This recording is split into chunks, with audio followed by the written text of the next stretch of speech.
Okay, guys, I need your attention. Now, would you be all be quiet? I need to cover this topic of AC generator. ठीक है, अभी so far मैंने आप लोगों को Fridays law, Lenz's law करवा भी दिया था. अब उसके बाद हम लोग चल रहे हैं AC जनरेटर पर. If you look at this diagram, सिर्फ समझना है अभी. If you look at this diagram, this looks very mighty familiar with something that you have already done in the past, and that was a motor, right? Motor कुछ इसी तरीके का था diagram. But the only difference between a motor and a generator is that कि generator के अंदर हम electricity बनाएंगे. दैट मीन्स हम करंट बनाएंगे. और कैसे बनाएंगे भाई? सिंपल सा आइडिया ये है कि हम लोग इस कॉइल को खुद मूव करेंगे. Do you understand this thing? यानी मैन्युअली इस कॉइल को हम लोग रोटेट करेंगे. मोटर में क्या था? करंट था और कॉइल खुद ब खुद घूम रही थी. लेकिन इधर क्या है? It's the reverse. You are making the motor move to generate electricity.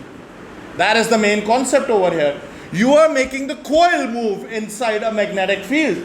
अब सबसे इंपॉर्टेंट चीज़ ये है, थोड़ा सा इसमें रियलाइज करो कि भाई मेरे पास इसके अंदर एक मैग्नेटिक फील्ड होगी. जाहिर सी बात है ये मैग्नेटिक फील्ड लाइंस ऐसे जा रही होंगे, हाँ या ना? ऐसे ही जा रही होंगे हमारे पास. अब मेरा एक सवाल है कि भाई सीधी सी बात है, जब ये कोयल रोटेट करेगी, जब ये वाला कोयल का जो हिस्सा होगा, जब ये इस तरफ जाएगा और ये वाला नीचे जाएगा, तो ये फील्ड लाइंस कट होते हुए जाएंगी. Do you understand this basic idea? There is going to be cutting of the magnetic field lines. ये बात समझ में आ रही है? In fact, इस पर्टिकुलर पोजीशन पर मैक्सिमम कटिंग होगी. मेरा आप लोगों को सिंपल सा एक आइडिया, ये रजिस्टर देना मेरे को, ये वाला दे दो. ये वाला रजिस्टर है ना, इधर देखो, फील्ड लाइन सामने से आ रही है, जैसे भी जा रही है. इस पोजीशन पे मैक्सिमम कटिंग होगी. लेकिन जब ये इस पोजीशन पे आएगा तो मिनिमम कटिंग होगी, क्योंकि इस पर्टिकुलर पोजीशन पर, मेरी बात सुनो, ये जो मूवमेंट ऑफ द कॉइल होगी, ये जो मूवमेंट ऑफ द कॉइल होगी मेरे पास, listen to me very carefully, this movement of the coil is actually perpendicular to the magnetic field lines. ऐसा है, 90 डिग्रीज पे कट करती हुई जा रही होगी. और जब ये पूरी की पूरी कॉइल पैरेलल हो जाएगी, यानी मेरा मतलब है ये पूरा का पूरा ये रोटेट होकर इस तरह होगा, तो फिर मूवमेंट इसकी पैरेलल होगी. पैरेलल में कोई कटिंग नहीं होती है भाई. यू कैन ट्राई दिस कि भाई अगर हाथ को काटना है तो यूं करके वार करोगे या यूं करके वार करोगे 90 डिग्रीज पर, ताकि हाथ कटे. यूं करके तो कोई कट नहीं सकता. Please don't try this at home, ठीक है? Unless you are mighty depressed. Anyways guys, जरा सुन लो, लिसन.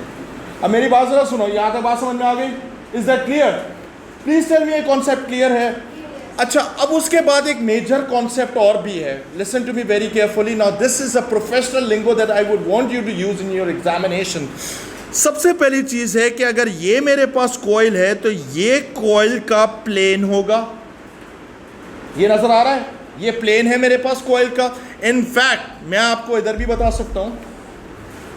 ये मेरे पास कॉइल है तो इसका प्लेन ये रहा, सही है? ये प्लेन है मेरे पास. मेरा दीना आपसे सवाल है, लिसन. अभी right now magnetic field suppose करो यूं आ रही है. इसका जो प्लेन है ये इस मैग्नेटिक फील्ड के साथ अभी क्या होगा? पैरेलल है या परपेंडिकुलर है? पैरेलल है. Do you understand this thing? और यही प्लेन इस वर्टिकल पोजीशन में क्या है? परपेंडिकुलर है. यहां तक बात समझ में आ गई? Do you understand this thing? अच्छा, एक और चीज है कि जब ये मेरे पास प्लेन पैरेलल है तो मैक्सिमम कटिंग हो रही है, और जब ये प्लेन परपेंडिकुलर है तो मिनिमम कटिंग हो रही है. Maximum, minimum, maximum, minimum. या तो बात समझ में आया? Please tell me. इसमें जो प्रीडोमिनेंटली जो हमारे पास जो रूल चल रहा है, वो लॉ जो है वो फ्राइडेज लॉ ही है. फ्राइडेज लॉ हमने पिछली क्लास में किया था. Rate of cutting of magnetic field lines is directly proportional to the EMF generated. Do you understand this thing? ये फ्राइडेज लॉ किया था हमने, और एक लेंजेस लॉ भी था. लेंजेस को फिलहाल इग्नोर करते हैं. यहां तक बात समझ में आए? Please tell me, is this clear? अब आप एक काम करोगे मेरे प्यारे बच्चे कि ये वाले जो मैंने पॉइंट्स लिखे हैं मैं इनको पहले प्रूफ रीड करके फिर आपके सामने प्रेजेंट करता हूं। लेट्स सी कि जो मैंने बातें की हैं क्या वो सच है या कोई कॉन्ट्राडिक्टरी स्टेटमेंट दिया है मैंने। Let's see. नंबर 1, सबसे पहली चीज है, इधर देखो, a coil is made to rotate manually inside an electric magnetic field, sorry external magnetic field. यहां तक भी हो गया पहला पॉइंट। फिर उसके बाद लिखा है coil cuts through magnetic field lines, सही है। Rate of change of cutting of magnetic field lines is directly proportional to the induced EMF. ये जो मैंने लिखा है ये क्या है, कौन सा लॉ है ये फैराडेज लॉ। फिर उसके बाद मैंने ये भी लिखा है कि maximum rate of cutting when plane of coil is parallel to the magnetic field. जब मेरे पास उस प्लेन का जो कॉइल है पैरेलल है तो इस पोजीशन में मैक्सिमम कटिंग हो रही है। और लास्ट में लिखा है zero minimal rate of cutting when plane of the coil is perpendicular to the magnetic field line. इस पर्टिकुलर पोजीशन पे मेरे पास जो होगा, जो ईएमएफ बनेगा वो मिनिमम ईएमएफ बनेगा या जीरो ईएमएफ बनेगा। Is that clear? अब आप एक काम करो, ये जो पॉइंट्स जो मैंने लेफ्ट साइड पे लिखे हैं इनको प्लीज कॉपी कर लो, राइट वाले के लिए थोड़ा वेट कर लो। कर रहा हूं। अच्छा मेरी बात सुनो, लिसन। अब मैं एक और काम कर रहा हूं। ये मेरे पास जो है ना, ये जो मेरे पास है, this is not something anything else. ये मेरे पास एक आई बॉल है। मैं एक काम करना चाह रहा हूं कि मैं इस पूरे डायग्राम की जो मूवमेंट है वो मैं बिल्कुल इस जगह से इसको विजुलाइज करूंगा, यानी बिल्कुल डेड सामने से। Do you understand this thing? अब ज़रा सबसे पहली चीज़ है कि ये चीज़ समझना कि मेरे पास अगर मैं इसको आँख से डायरेक्टली सामने से देख रहा हूँ तो मुझे जो कॉइल नज़र आएगी वो इस तरीके से नज़र आएगी। दिस इज़ अ कॉइल, सही है। सामने से अगर मैं देख रहा हूँ तो इस तरीके से नज़र आ रही होगी, रोटेट करते करते इस तरह रोटेट करती हुई जा रही होगी। Do you understand this positioning? यूँ जा रही होगी, फिर ये यूँ हो जाएगी, फिर ये यूँ हो जाएगी and so on. Please tell me, ये बात समझ में आई या नहीं आई? Is that clear? अब मैंने एक काम किया है कि ये आपके पास बना हुआ है voltage against time graph. Can you see this graph? ये वोल्टेज अगेंस्ट टाइम ग्राफ है। सबसे पहली चीज़ है कि I would want you to focus your attention on this part. इस पर आपकी नज़र होनी चाहिए, इस पर आपकी नज़र होनी चाहिए, यानी मैंने कहा कि इस पर आप नज़र डालोगे अपनी, सही है। इस पर्टिकुलर पोजीशन पर हमारे पास जो है, मैंने आपको बताया था कि जब ये यूं होगी कॉइल, यानी इस वाली पोजीशन पे मैक्सिमम कटिंग होगी। मैक्सिमम कटिंग होगी तो मैं कह सकता हूं कि मेरे पास मैक्सिमम ईएमएफ भी होगा। Can you see that? मैंने मैक्सिमम पे ही मार्क किया। उसके बाद ये वाला जो पॉइंट होगा, जो ए वाला जो मेरे पास पॉइंट है, ये वाला इस पोजीशन पे पहुंचा होगा ए, और बी नीचे आ चुका होगा, लेकिन जो मेरी कॉइल है वो वर्टिकल हो चुकी है। इस पर्टिकुलर पोजीशन पे मिनिमम कटिंग होती है, यानी मेरे पास ईएमएफ क्या होगा, जीरो। फिर उसके बाद जो, जरा सुनना, यहां से लेकर यहां तक जो मेरे पास पोजीशन है, एक वाला जो हिस्सा था वो ऊपर की तरफ जा रहा था।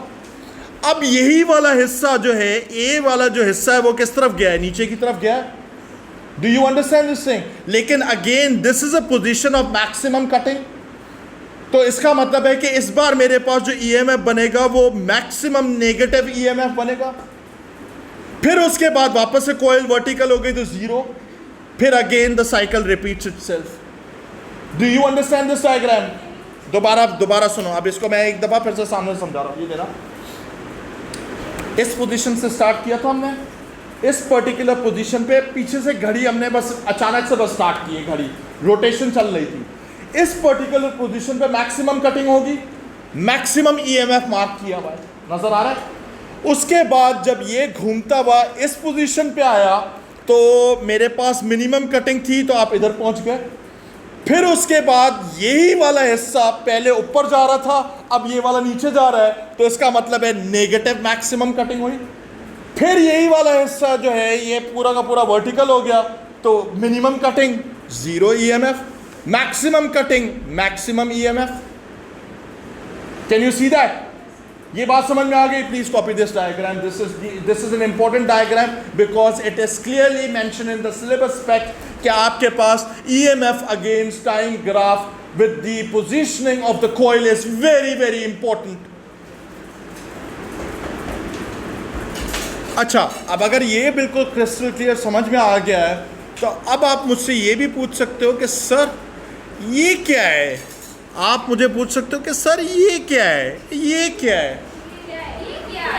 ये जो है ये स्लिप रिंग्स हैं. अब जरा सुनो, when we discussed motors in the previous iteration of the class, we discussed the idea that there was a split ring commutator.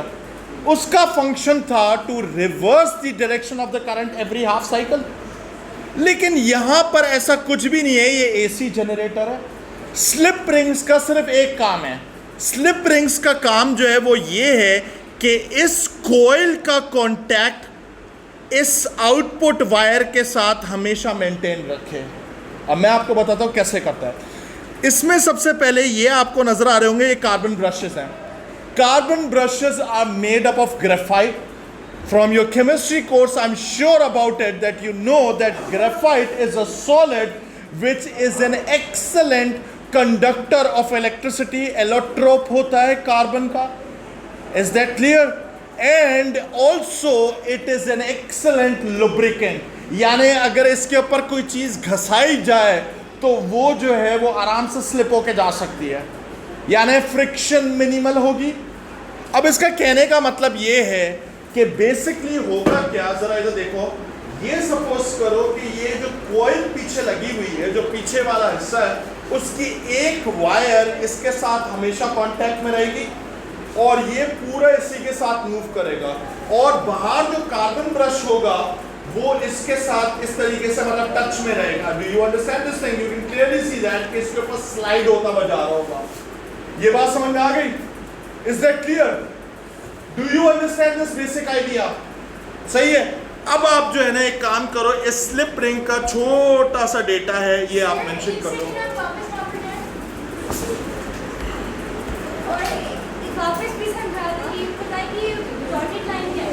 ये जो डॉटेड लाइन आपको नजर आ रही है ये एक्सेस ऑफ रोटेशन है. बेटे आई तो मेरी पोजीशन है, लेकिन the dotted line itself is the axis of rotation. यानी मैं ये कह सकता हूं this is the pivot point. समझ गए? क्लियर है? अब आप एक काम करो, स्लिप रिंग का नोट कॉपी कर लो. ये मैंने आपके सामने पॉइंट्स लिखे हैं, इधर देख लो. मैं इसको भी प्रूफ रीड कर लेता हूं. Slip rings only maintain constant contact of the wires and the coil via carbon brushes. ये जो wires है इसकी जगह पर आप जो है इधर लिख दो output. Do you understand this thing? Carbon brushes are made up of graphite material. Graphite conducts electricity. Graphite is an excellent lubricant.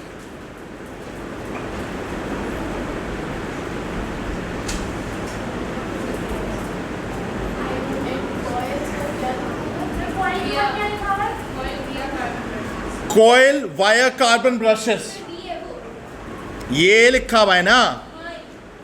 मतलब इसका राउट ये इसने बताया हुआ है कि इधर से जाएगा वाया. सही है ना?